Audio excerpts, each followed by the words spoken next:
আসসালামু আলাইকুম everyone, welcome back to my channel. আজকে আমি আপনাদেরকে তৈরি করে দেখাবো কাঁচা আমের কাশ্মীরি আচার। কাশ্মীরি আচারটি তৈরি করার জন্য এখানে আমি পরিমাণ মতো আম নিয়েছি। এবার এগুলোকে ছিলে স্লাইস করে কেটে নিচ্ছি। সবগুলো আমকে আমি কেটে নিয়েছি। এখন এগুলোকে এর মধ্যে দিয়ে দিচ্ছি পরিমাণ মতো লবণ। এবার এগুলোকে লবণ আর পানির মধ্যে কিছুক্ষণের জন্য ভিজিয়ে রাখবো।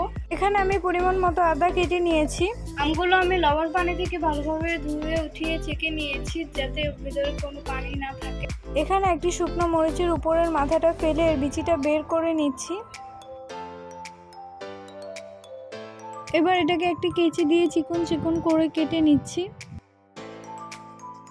এভাবে করে আমি আরেকটি শুকনো মরিচ কেটে নিব। এবার চুলায় একটি প্যান বসিয়ে দিয়ে দিচ্ছি 1 কাপ চিনি, দিয়ে দিচ্ছি হাফ কাপ পানি। এবার এটাকে নেড়েচেড়ে একটু বলক উঠিয়ে নিচ্ছি।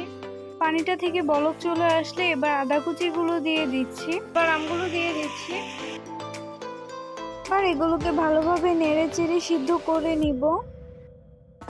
আমগুলো সিদ্ধ হয়ে গেলে এবার কেটে রাখা শুকনো মরিচগুলো দিয়ে দিচ্ছি পরিমাণ মতো সিরকাটা দিয়ে আপনারা কিন্তু সারা বছর সংরক্ষণ করতে পারবেন। আমগুলো ভালোভাবে সিদ্ধ হয়ে গিয়েছে। এবার এটাকে চুলা থেকে নামিয়ে ঠান্ডা করে পরিবেশন করছি। তৈরি হয়ে গেল একদম সহজ পদ্ধতিতে কাঁচা আমের কাশ্মীরি আচার।